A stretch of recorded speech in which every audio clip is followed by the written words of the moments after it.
Sorry, for those who don't know me, because I write on mythology. Um, so let me, now the word mythology, fortunately or unfortunately, is in the news for all the wrong reasons. So let me first define the subject and then we will take it forward. So I write a lot on mythology, I lecture a lot on mythology.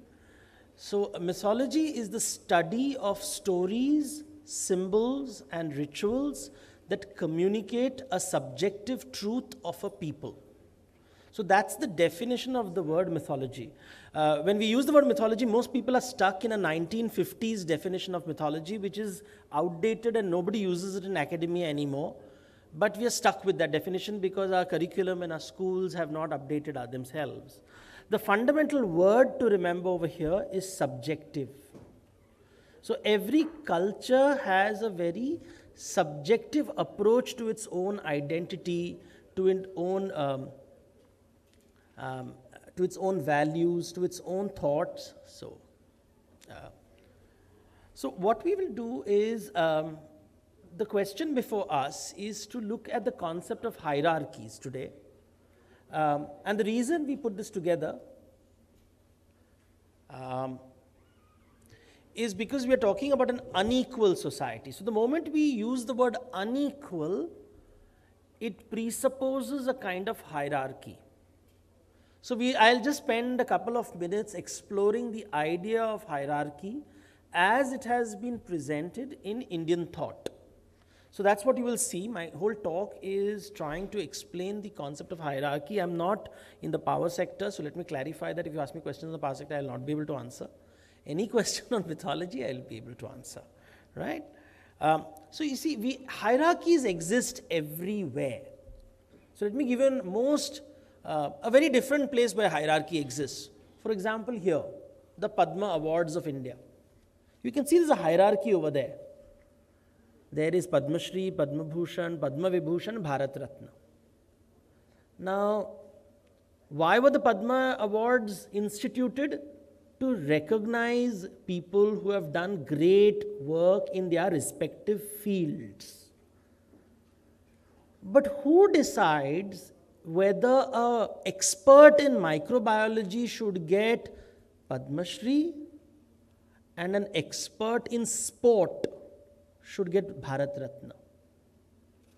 Is it on what benchmark do we decide who is to get the highest honor? Because the language, look at the words, the adjective used is highest honor. So which means something is not highest. Something is less important. Something is little more less. Something is little more less.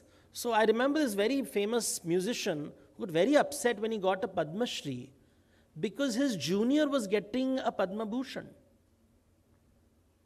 So the idea of hierarchy is embedded in many places. When we use words like equality and inequality, when we use words like hierarchy, our mind goes to capitalism, communism, wealth, power. But I wanted to begin my talk by referring to something which is very different and to show that even here we have hierarchy. Because human beings love hierarchy. What was the need for creating this hierarchy? But we decided to create it. We want higher and highest, and uske upar thoda aur high, and uske upar thoda high. We all desire it in the most obscure and abstract spaces. We have decided that we will decide which domain is more valuable to the country. So a great person who has done some fantastic work in toilet cleaning, will he get Bharat Ratna? I don't know. But probably Padma Shri. But Bharat Ratna, because you see, toilet cleaning cannot be a highest award. And these are the thoughts I want to bring to your table, because yesterday I was hearing the conversation, everything was about economics. Everything is about politics. Here, what is this? Why is this become political? Why is there need for hierarchy in appreciating people who have done fantastic jobs in their respective field? We want hierarchies everywhere. And the only place where there is no hierarchy in Indian folklore is a place called Andher Nagari. And you must have heard this various famous line, Andher Nagari Chaupat Raja, Take Ser Bhaji, Take Ser Khaja. A place where nobody values anything because everything is equal. The story goes that in this place, there was once a criminal and they had to hang him by the neck. And unfortunately, the stool was too short and the rope was not long enough. So they decided to pick anyone in the crowd who was tall enough to fit there. Because he was what is in the corporate world called a full-time equivalent. He matches. Because somebody has to be killed for the crime. If not the short person, then the tall person, because everybody is equal. Of course, this is a satire written a couple of decades ago. It was written in the 19th century as an attack on socialism. So we have to be careful of this story a little bit. But it just brings to the mindset the whole idea of what is Andher Nagari Chaupat Raja, a place where things are not valued. Now look at the word I've used, value. The moment you use the word value, our mind will immediately create hierarchies. Something will be, because the moment I value things, then everything becomes unequal. Value is a very important word. You see, hierarchy presupposes inequality. So look at this picture. We see this and we are not sure who is the policeman and who is the criminal, but our mind is telling us who is the criminal. We are conditioned to see things, the image in a particular way, whether we like it or not. It doesn't clarify. This is a famous Benetton ads of the 1980s. They were meant to create controversy, to provoke thought. And inequality comes from difference. Any society where there is difference, where there is diversity, there will be inequality. Wherever there is inequality, there is going to be hierarchy in different spaces. The question is, what are you measuring? So it can be, inequality is not just economic. Inequality is at various levels. And we have to keep this in mind. I kept asking Harry yesterday that when you're saying the word inequality or unequal society, what is your presupposition? On what basis? Is it on the basis of people's knowledge, people's skill, people's capability, their bank balance, whether they have a house or not, whether they have a toilet or not, whether they have opportunities or not? What are the various ways? Why do we presuppose meanings? Let's think about these words a little bit. And that brings me to my favorite Sanskrit word, Maya. Now, traditionally, when the British came to India, they translated this word as illusion. Then the Indian scholars use the word delusion. Now, illusion, spelt with an I, is very different from the word delusion, spelt with a D. But go to the origin of this word. This origin of the word is very interesting. Maya comes from the root ma, which means to measure. Mapdand lena. Because in nature, nothing is measured. Measurement is a human concept. Humans measure. So something is long because something is short. Something is short because something is long. Something is heavy because something is light. Something is light because something is heavy. This means comparison. And comparison is what humans do. Now let me give you a very famous, it's based on an Urdu shairi, but I don't know the shairi, but this is, I had heard this somewhere. Somebody might know it also in this room. But it is, it says, in the forest, there are two trees. There is the banana tree with its broad leaves. And next to the banana tree, there is this tree with thorns. And a breeze passes, and when the breeze passes, they move against each other. And the thorns tear the leaves of the banana tree. So the poet asks, who is the criminal here? Is it the thorns which tore the leaves? Is it the banana because it's smooth? Why was it standing next to this thorny tree? Or was it the breeze which caused the stimulus, as a result of which these thorns tore the leaves? And then the poet answers, it is only a human being who will ask this question.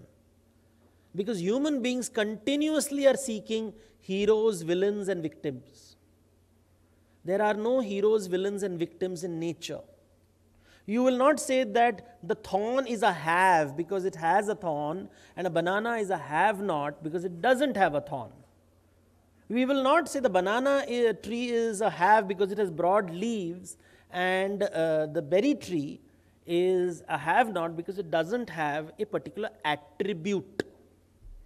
It is the human mind which values things, judges things, puts them in hierarchies, and decides what matters and what doesn't matter, what is valuable and what is not, what is crop and what is weed.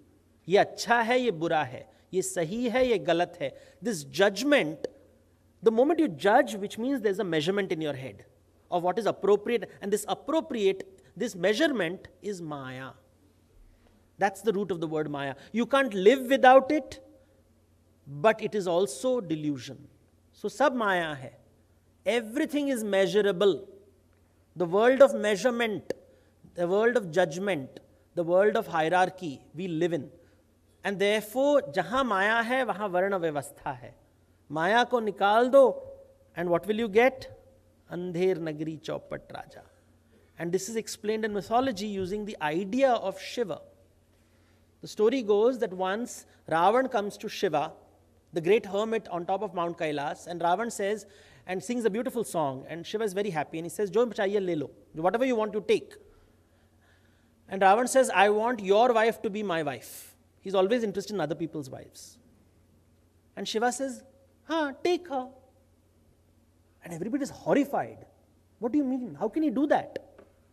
And Shiva says, I don't understand the concept of mera tera.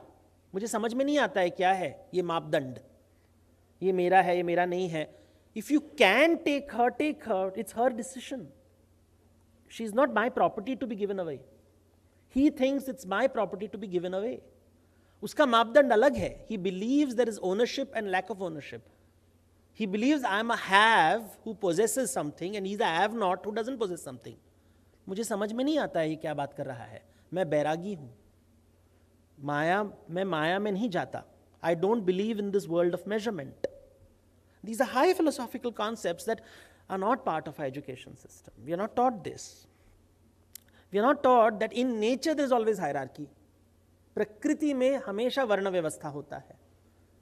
There is an alpha and there is an omega. The strong who decides, the king of the tribe, the alpha who dominates, who gets the most food, who gets the most mates. So there is hierarchy in nature. However, in nature, nothing is permanent. The young man will come one day and take over the old place. So there is hierarchy, varna vyavastha, but it's not permanent. Everything will stop one day. It will change. A new hierarchy will emerge. So there's continuous impermanence and hierarchy. Social hierarchy, unfortunately, we don't like to make it. We want it to be permanent. If I am the richest man in the world, my children must be the richest, their children must be the richest, nobody else must be richer than me. If I am the most powerful, then my family must be powerful for generations to come. Permanence. We hate pretenders to the throne. But in nature, the purpose of hierarchy and the purpose of this impermanence is to ensure that the fittest survive. What is the purpose of hierarchy in our society? What is the purpose of inequality? Otherwise, it won't exist. It matters. We consciously or unconsciously create inequality for a reason. It is not something which just happens. You see, look at an animal looking into the mirror. I'm sorry, this picture is not very bright, but it's a chipmunk looking into the mirror. Now, when an animal looks into the mirror, it is only checking whether the samne wala is a predator, prey, rival, or mate. It always looks at the other and checks these 4 things. Because every animal knows who it is. No animal has a doubt of its identity. It knows where it belongs in the pecking order. It knows where it belongs in the food chain. So animals have no doubt about their identity. Otherwise they will die. It is not that they will go in front of a lion, a hungry lion. It knows I am a prey. It will never go in front of a hungry lion. It has no doubt. But human beings are continuously wondering what is their place in society. Human beings have no clue who they are. We don't come with a manual. आप हो कौन? आपका मूल्य क्या है? What's your value? What is your value? What is your place in the world? We look at society for it. So society gives us various structures. It gives us structures that you are the elder in the family, you are the head of the household, this is your surname, this is your language, this is your caste, this is your gender, and these words are surrogate markers to figure out where I stand in the hierarchy. And the most powerful, but the problem is, who I am cannot be measured. I can't measure who you are. What I can measure, and this is the question in my head, I'm continuously wondering, what is my value? This is the famous Tulabharam festival in the southern part of India, where people weigh themselves. There's a politician measuring himself with gold. He's saying, this is my value, and he's giving it to the gods. Some measure it with bananas, those who can't afford gold. But the whole idea of this Tulabharam is to say, tumhara mulya kya hai? These rituals of Tula, it's part of Karnataka, Tamil Nadu, Andhra Pradesh. You'll see these very famous rituals. When a child is put in Tulabharam the first time, they'll put jaggery and offer it to the deities, or they distribute it to the poor. You're valued in terms of things, because my value, I don't know what my value is. So I'm valued with reference to something else. So something else decides my value, because that something else can be measured. You see, we are all scientific people, and that which cannot be measured does not exist. That's what we are told in management. So measurement has become so important, therefore having becomes more important than who you are. What you have becomes more. You have more knowledge, therefore I respect you. You have a Padma Shri, therefore I respect you. You have more money in the bank balance, I respect you. You have a religion, therefore I respect you. You have a wife, therefore I respect you. You have a child. Your child is a genius, then I respect you even more. So you'll see parents telling that my son stood first in class. What are they saying? They are not telling them anything about the child. They are saying, Mera mulya dekho. I produced this genius. And I'm continuously presenting my value. It is the car I drive. It's all the times because I am what I have. People don't know who I am, but they know what I have. And based on which everybody decides how to. I always find in 5-star hotels, if I come in an auto rickshaw, I'm treated very differently. The moment I come in my car, I'm treated very differently. If I'm driving the car, it's very different. If I have a driver, it's very different. If I come in a Mercedes, I'm treated very differently. If I come with security guards, I'm treated very much differently. If I have 2 security guards, I'm even more important. And if I have a cavalcade in front of me, then I must be really, really important. That's the reality of society. Now, everybody aspires for the cavalcade. I know conversations, I've gone to parties where the conversation is, uske paas to 2 security guard hai. Uske X level, A level, B level, C level, D level, no different from Padma Shri, Padma Bhushan. It is the same thing. We are continuously measuring. You see, I am more if I have more. The famous, look at Amex, those black cards. You'll be called, you'll be invited to join. So snobbery ka another level. You've not been invited. How sad. How different is this from Brahmanical? There too your birth decides. Here somebody else will decide through a committee. Or the clubs across India, where you can't get access because the club members don't deem you fit enough. It's there everywhere. It's there. This desire to measure is there. तुम्हारा तोल मोल तो हर second हो रहा है. Who are you walking with? Who is in your arms? How many jewelry is your wife wearing? Is she wearing the same jewelry she wore for the last party? And we don't realize these are all being measured. अगले शादी में जाओगे और वही गहने पहनोगे तो रिश्तेदार क्या कहेंगे? तरक्की नहीं हो रही है धंधे में. And these are being noticed. Or do you have a Rolls Royce, or do you have a Mercedes, or what car do you drive? So I know people who can't afford a car, but they'll buy a car because dikhana chahiye na.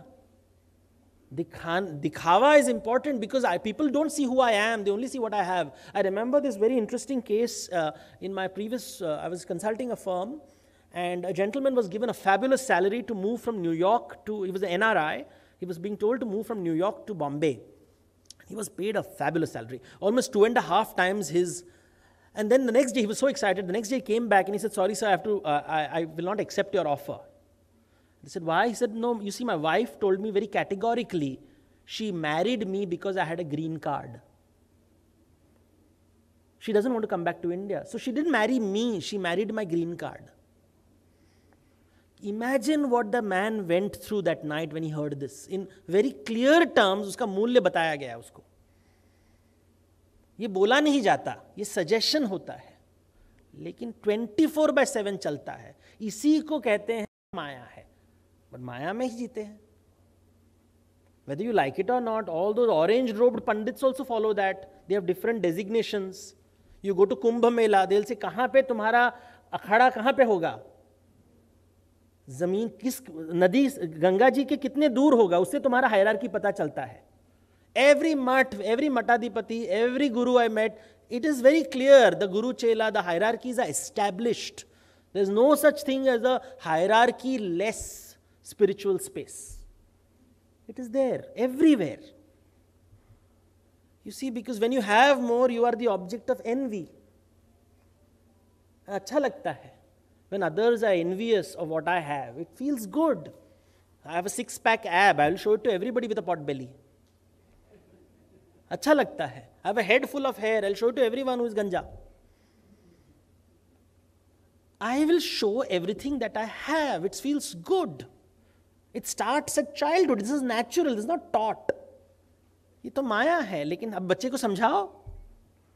They don't care. They'll say, Mummy, I want this. You see it in the malls every day. You can't stop the child. It's different things like that. Now what to do? We can't bear images of have-nots. These are, These are images that are continuously shown in media. Oh, garib log, bichare, bichare, bichare. So we feel very sad.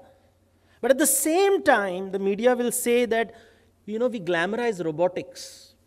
West is we create industries where jobs are not required. People don't have to work. So America mein industrialization, new industrialization taking place in America. Please check how many new jobs are being coming. Nothing, zero. Right now, yesterday we had a conversation how industries have been created so that they don't need to outsource business. We'll create robots so we don't need people in India and China. Basically, jobs nahi hone chahiye. So why does industry exist? For whose benefit? The shareholder. Not for anybody else. Shareholder and consumer. वो बीच वाले employees don't matter. So we will show this and I will give $1 million and I will become the greatest charitable man on earth, but how many jobs have you created? No, I'll fund robotics company. I can't deal with unions. And this is happening big time. Most industries I know, most conversations I know is about robotics. And of course, we will justify killing of illegal aliens because the law has been broken. So Switzerland will discuss deeply whether they should reduce the number of immigrants to Switzerland, the richest country in the world, is discussing, नहीं, हमारे पास इतना खाना नहीं है लोगों के लिए.